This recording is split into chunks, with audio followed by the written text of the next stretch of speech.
नमस्कार दोस्तों, मैं आयशु वाइस हाजिर हूँ आप सभी के बीच एक नई और मज़ेदार कहानी के साथ। इस कहानी से हमें अपने जीवन में बहुत कुछ सीखने को मिलेगा। तो आइए चलते हैं कहानी की ओर।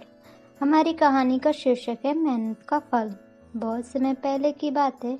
छोटे से गांव में एक किसान रहता था। वह बहुत मेहनती था और हर दिन सूरज निकलने से पहले अपने खेतों में काम करने चला जाता था। लेकिन उसका बेटा बिल्कुल आलसी था। वह पूरे दिन घर में बैठा रहता और अपने पिता की कोई मदद नहीं करता था। एक दिन किसान अपने बेटे को सबक सिखाने का फैसला किया।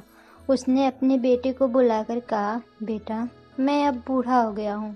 खेत के काम करने में बहुत दिक्कत होती है। हमारे खेत में एक खजाना छिपा हुआ है।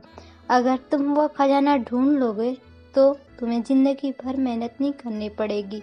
बेटे को खजाने की बात सुनकर बहुत खुशी हुई। उसने तुरंत खेत में जाकर खेत खोदना शुरू कर दिया। दिन रात वह खेत खोदता रहा, लेकिन खजाना कहीं नहीं मिला।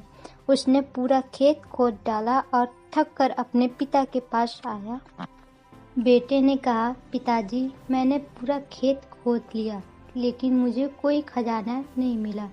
अपने झूठ कहा था।